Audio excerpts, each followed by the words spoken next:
Bien, doy gracias al Señor por estar una vez más meditando en la palabra de Dios y voy a invitarles a los que tienen Biblia a abrir en Juan 2, 23 y 25. Dice la palabra de Dios: estando en Jerusalén en la fiesta de la Pascua, muchos creyeron en su nombre viendo las señales que hacía. Pero Jesús mismo no se fiaba de ellos porque conocía a todos y no tenía necesidad de que nadie le diese testimonio del hombre, pues él sabía lo que había en el hombre.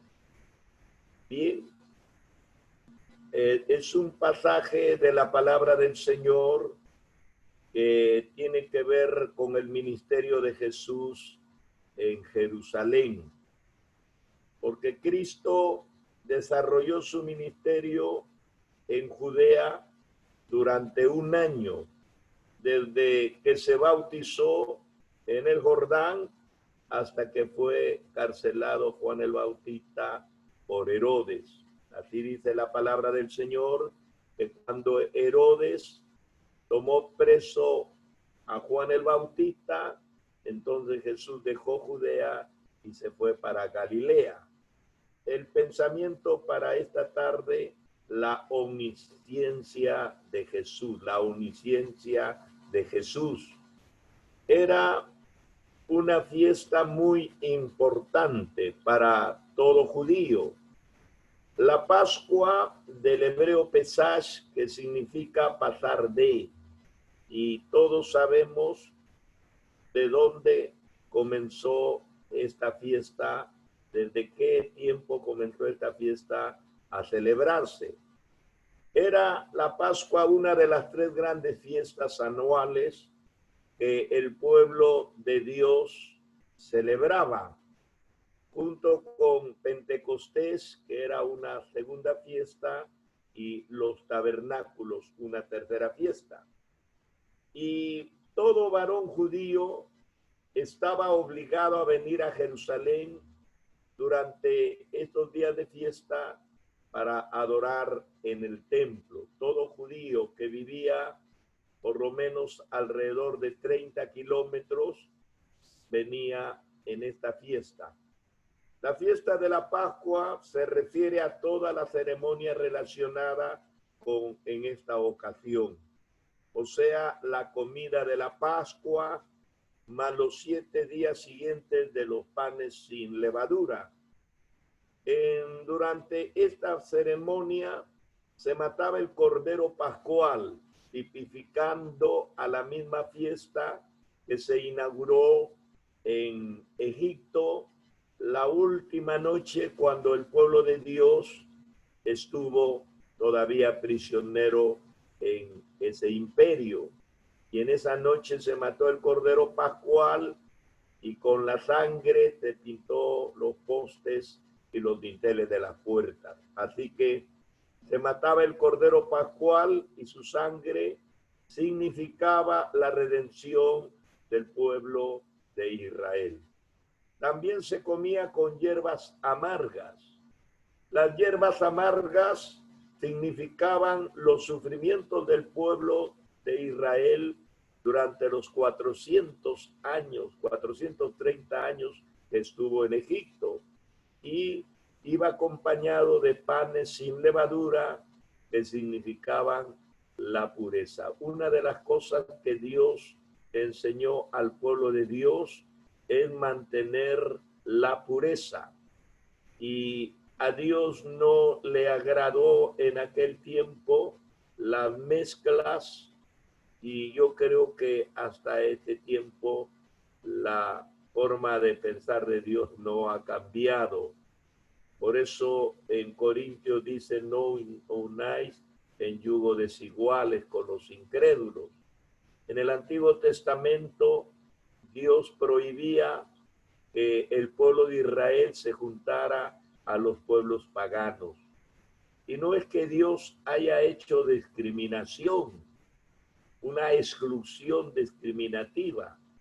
No lo vemos así cuando estudiamos la palabra de Dios por una sencilla razón. Había una ley del proselitismo. Cualquier persona que quería pertenecer al pueblo de Dios, no habiendo nacido judío, podía aceptar la ceremonia del proselitismo, se le circuncidaba y quedaba anexado al pueblo de Dios. Así que no había una exclusividad excluyente para decir Dios no te lo toleraba por la raza, no. El asunto más que la raza, el asunto era la parte espiritual y moral que el pueblo de Dios tenía que observar. Así que pensemos en eso. Estaba pues Jesús como buen judío junto con muchos judíos. Solamente que Jesús no era un judío común y corriente. Estando en esta fiesta ceremonial, haya pasado desapercibido. Por supuesto que no. Dice la palabra del Señor en este corto pasaje que Jesús hizo milagros, que eran señales que el Señor hacía para que la gente pueda ver que Él no obraba solo, sino que obraba directamente por el Dios del cielo. Así que Jesús usaba su poder para sanar a los enfermos, para liberar a los oprimidos, para alimentar a los hambrientos, para dar consuelo a todos los afligidos. Esa era la característica del ministerio que Jesús desarrollaba, no tenía otro propósito. Los milagros eran señales de que Jesús hacía y servían para convencer que verdaderamente Él era el Mesías. Los señales que Jesús hacía eran los milagros que confirmaban que Él era el Mesías. En este pasaje Juan menciona señales, pero si leemos desde el versículo 1 hasta el capítulo 2 que estamos leyendo, que está el ministerio de Jesús desarrollado en Judea, Juan no presenta milagro alguno, solamente dice señales, pero no presenta un milagro.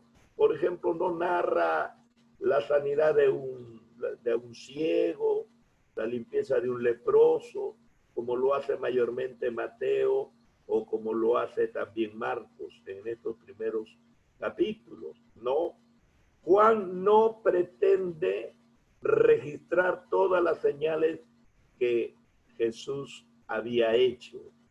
Y él mismo lo dice por qué.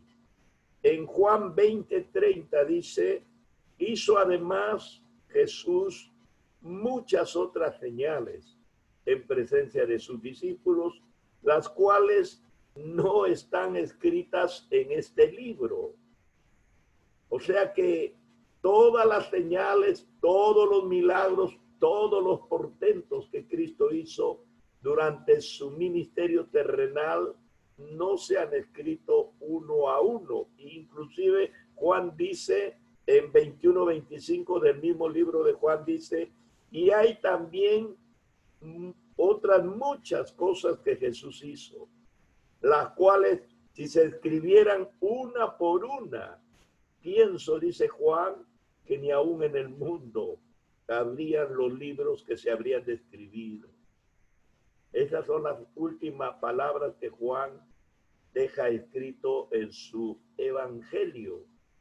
Por supuesto, aquí hay una expresión un poco gongorista, exagerada, pero eso no significa que se esté descubriendo una mentira de ninguna manera. Esa expresión superlativa que emplea Juan nos hace ver que todo lo que hizo el Señor era tan grande, abundante, que no habría espacio para narrarlo.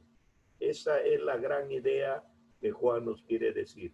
Por eso es que él no escribe estos milagros, simplemente dice señales.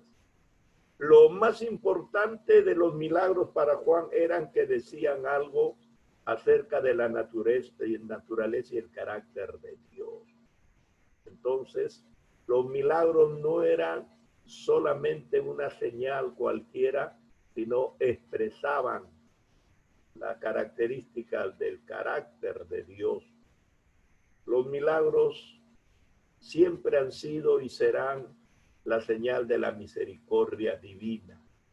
Si nosotros revisamos milagros del Señor Jesús, va a haber una expresión que Jesús, al ver a la gente desvalida, Jesús al ver a la gente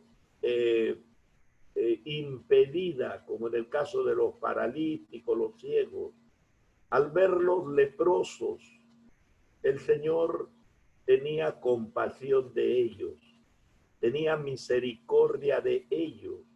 Y esto es lo que expresa precisamente el amor misericordioso de Cristo. Entonces, él no hacía para figurar, para exhibir su poder. Él daba una señal con el propósito de que la gente entienda que él era el Mesías enviado y pueda reverdecer la esperanza de este pueblo marginado. Y también lo hacía para poder subsanar, para poder corregir la naturaleza, también para poder dar consolación y mucha paz a los enfermitos. Así que el propósito de Jesús no era el exhibicionismo. Lo hemos visto en algunos milagros que inclusive él recomendaba a las personas que se sanaban que no lo digan a nadie, que no vayan pregonando, que no vayan declarando lo que han recibido. Frente a esta maravillosa manifestación del poder de Dios, las señales sobrenaturales, ¿cómo respondió la gente? ¿Cómo respondía la gente? Algunas partes de la Biblia dice, la gente veía y creía, pero mirando el comportamiento de la gente, podemos apreciar que la fe que ellos desarrollaban en ese momento, la fe que decían profesar, era una fe muy superficial. Así que como resultado de las señales que Jesús había hecho en Jerusalén, en la fiesta de la Pascua, dice, muchos creyeron en su nombre. La gente estaba conmovida, impresionada, la gente estaba hasta cierto punto, parecía convencida. Pero esto no significaba que en realidad las personas le hayan confiado sus vidas a una sencilla fe salvadora. No, ellos no habían terminado recibiendo la salvación, como sí lo hicieron los apóstoles, como sí lo hicieron la gente cercana, muchas mujeres, muchas familias que seguían a Jesús, pero la mayoría de las multitudes no. Ellos tenían una fe muy superficial. Ellos no habían llegado a tener una fe salvadora. Se trataba simplemente de una apariencia externa de seguir a Jesús. Lo seguían por las cosas que veían. Esto es igual a la condición que tenemos hoy en día en el mundo. Estoy hablando de esta contextualización frente al cristianismo, frente a la acción salvadora, sanadora y liberadora de Cristo en el mundo entero. Que muchas personas pretenden ser cristianas, y eso lo podemos comprobar con cualquier persona cuando se le pregunta si es cristiano. Dicen sí. ¿Usted es cristiano? Dice sí, yo he sido bautizado desde niñito. Sí, dice, me confieso todos los domingos. Sí, dice, comulgado. Pueden estar emborrachándose y ellos dicen sí, yo soy cristiano, yo comulgo, confieso. Entonces ahí vemos la superficialidad, la fe que los acompaña tan externa, que no está tocando la vida, no está tocando las fibras de su alma, no está tocando espiritualmente a las personas.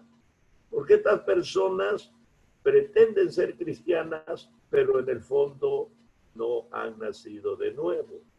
Yo recuerdo una vez conversando con un amigo en Piura. Bueno, él tenía en parte razón, lo que me estaba diciendo tenía algo de fundamento, pobrecito. Que nosotros los evangélicos, y directamente hacia mí se dirigió, no creíamos en la Navidad, que no celebrábamos la Navidad. Hasta cierto punto vuelvo a decir, tenía razón, ¿no? Entonces, ustedes no celebran la Navidad, nosotros sí celebramos la Navidad. Y el hombre estaba entre pisco y nazca, estaba borracho.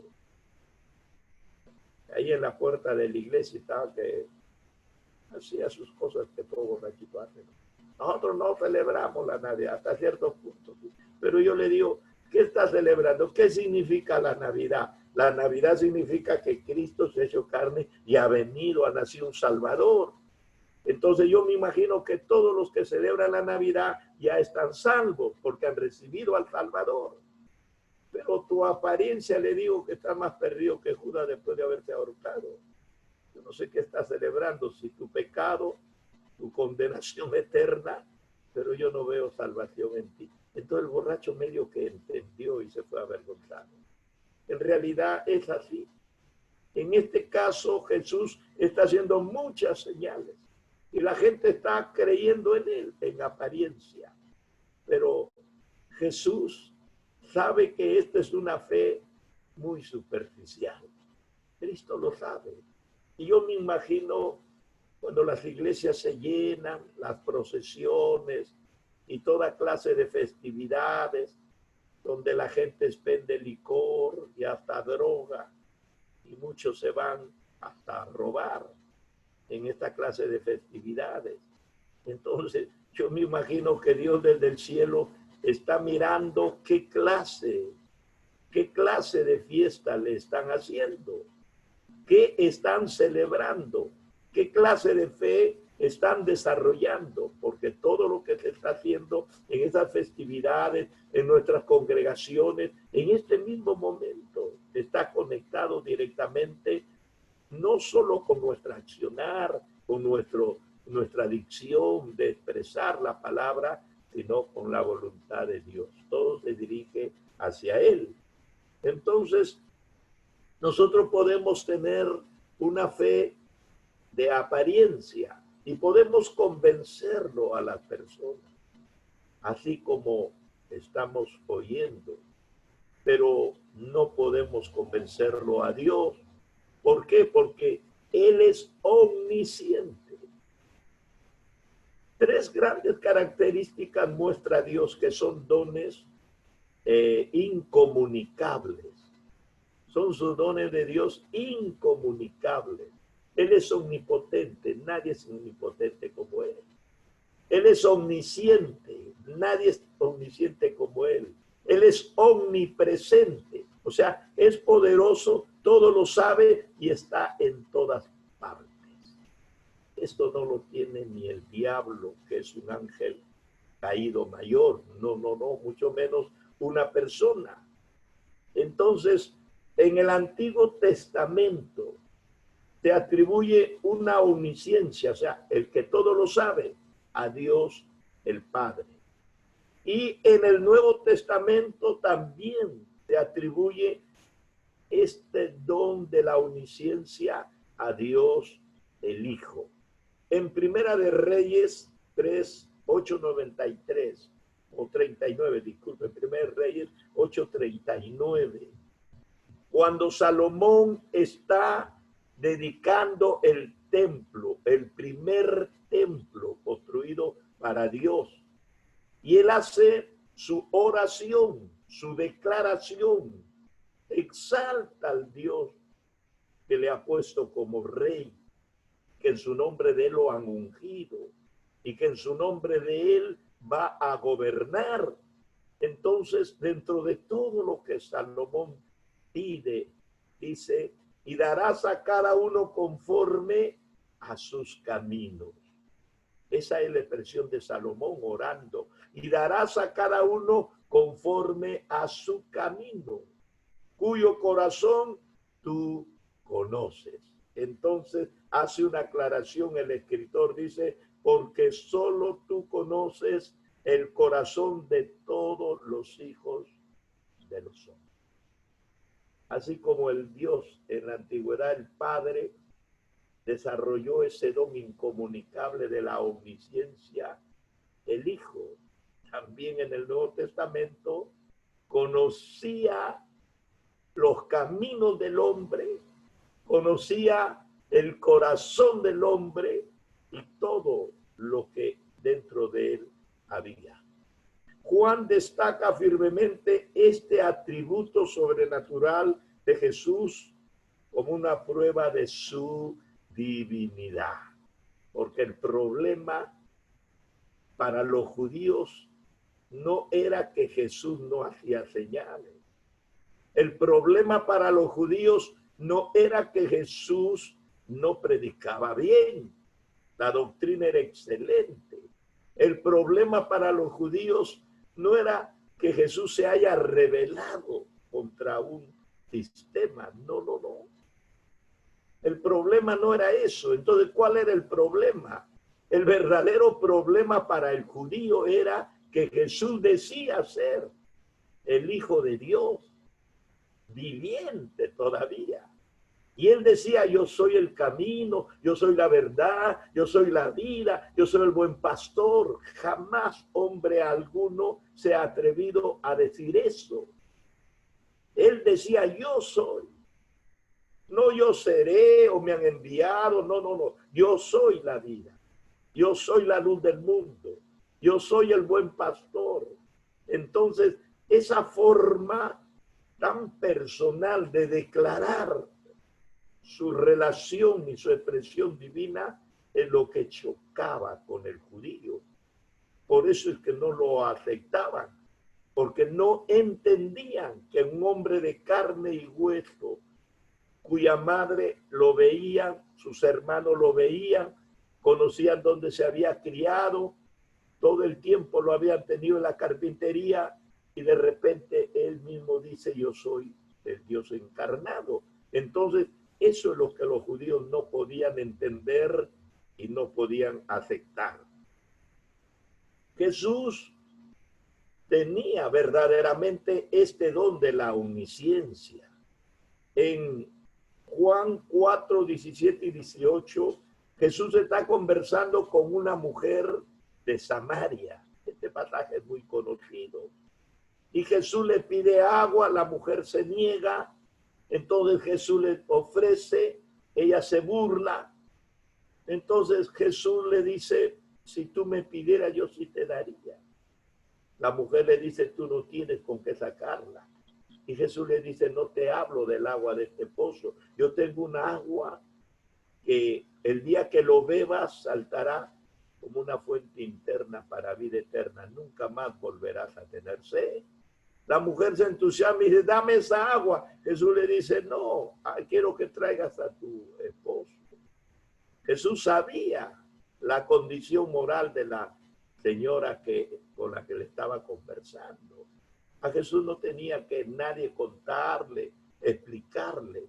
Desde el momento que vio a la mujer, el Señor sabía su problema moral de la mujer y Jesús no estaba burlándose de ella, verdaderamente le estaba enseñando el camino de la redención, porque él sabía lo que había dentro de ella y la necesidad tremenda que esta mujer tenía de ser transformada.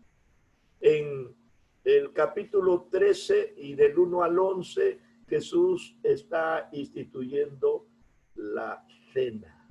Están en el aposento alto.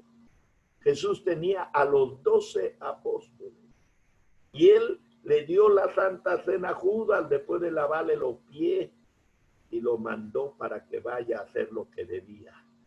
Los apóstoles no sabían de qué se trataba, como Judas era el tesorero, entonces dijeron, bueno, lo manda seguro para comprar o dar alguna limosna a los pobres.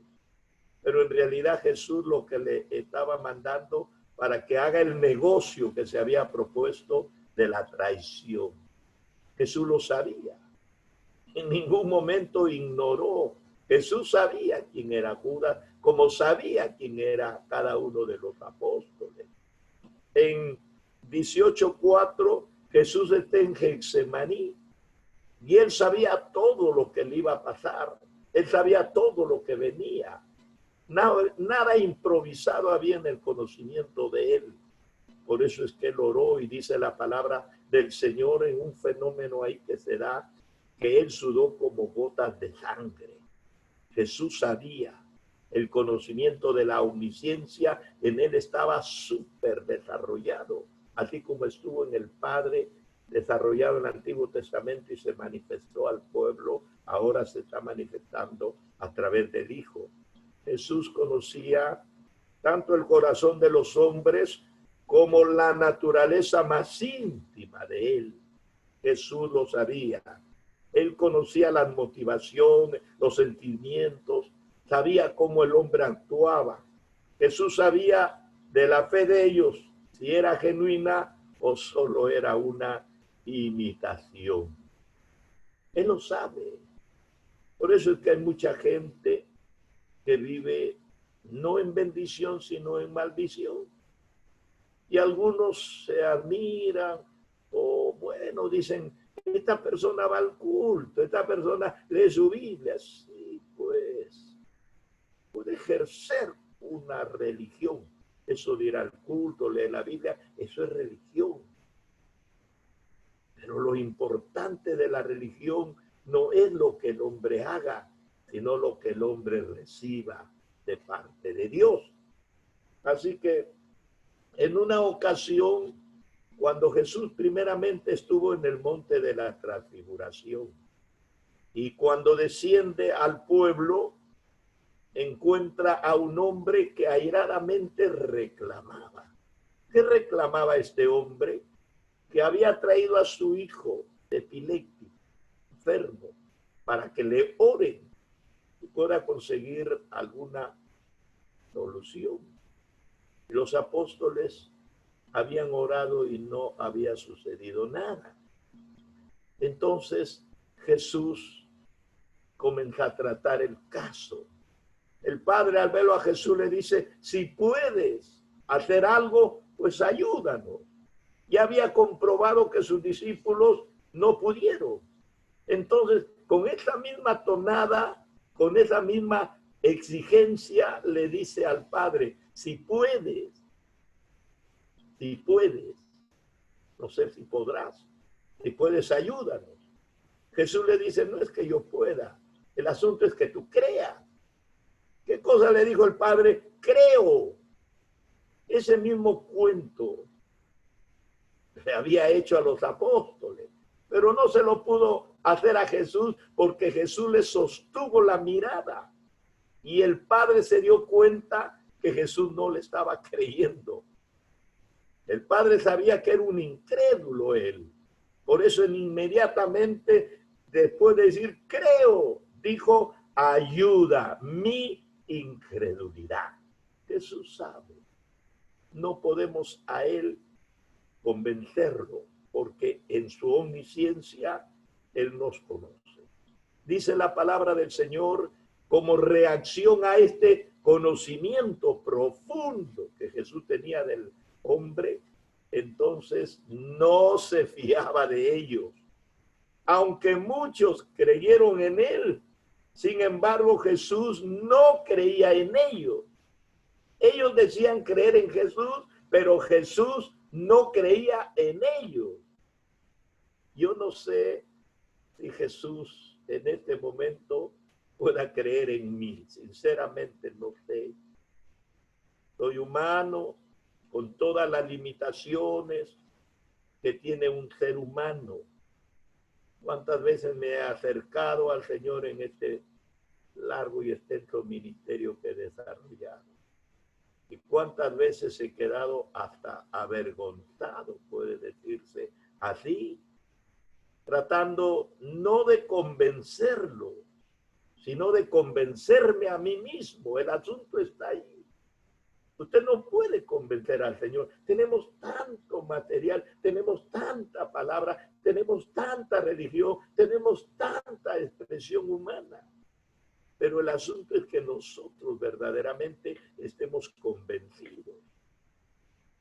Me viene a la memoria ese pasaje cuando Jesús despide a toda la multitud y al quedar con sus discípulos también los despide.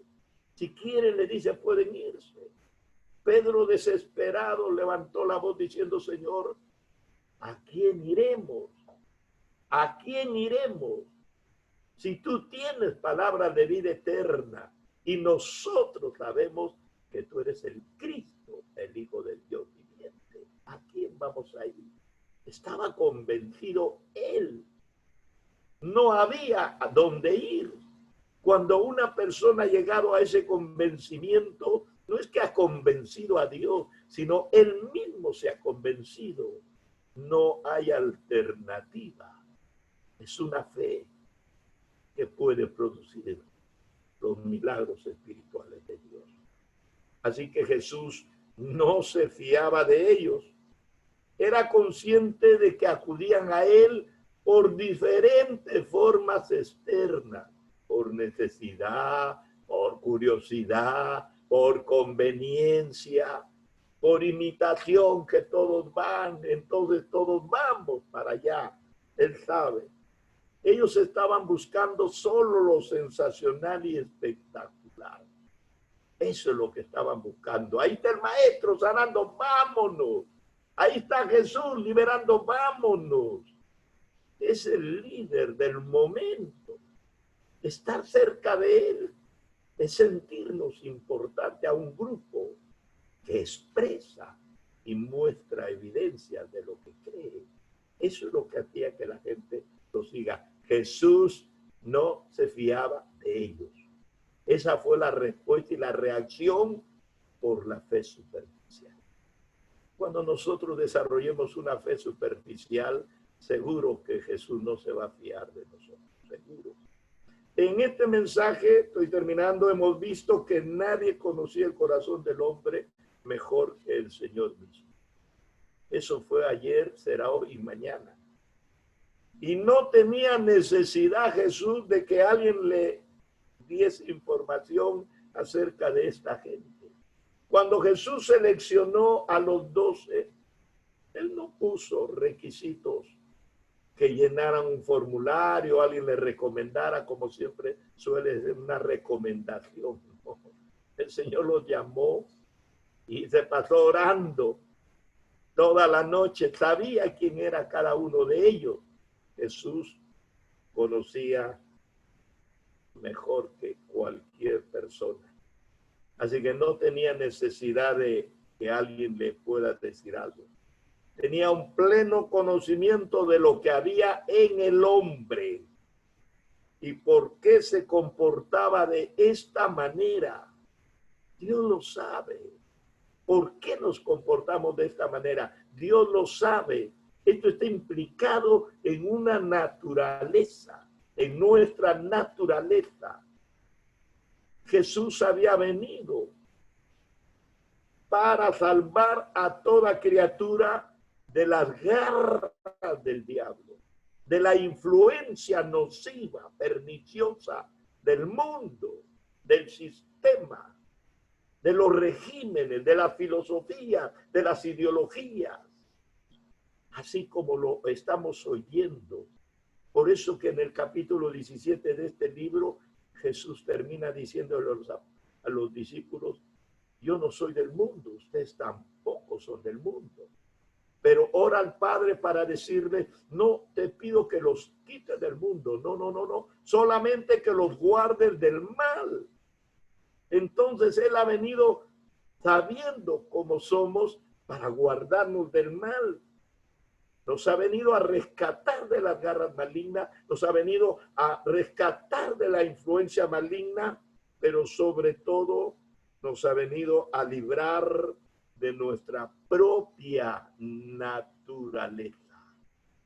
Eso es lo que decía Pablo: miserable de mí. ¿Quién me podrá librar de este cuerpo de pecado? Porque con la mente y el espíritu yo le sirvo a Dios. Pero cuando veo mi carne, encuentro otra ley, una ley que me obliga a hacer lo que yo no quiero. Miserable de mí. Eso es lo que sentía el apóstol Pablo, viendo la realidad de su propia condición. Y en ese mismo capítulo él dice: mas doy gracias a Dios que en Jesucristo hemos hallado la victoria. Así que no es la religión, no es lo extraordinario, no son las señales estrepitosas los que están creando una fe grande, sino la fidelidad, la entrega, el acercamiento, la aceptación, la vida plena de Cristo en nosotros. Vivimos a Jesús y podemos convencerlo a Jesús. Eso es lo que le dijo Pedro al Señor cuando por segunda vez lo llamaba al ministerio para que sea pastor. 3 veces lo llamó y Pedro le dijo al final, desesperado: Señor, tú lo sabes todo. Efectivamente, eso es lo que sentimos en este momento. Tú lo sabes todo. Nos asusta la omnisciencia del Señor.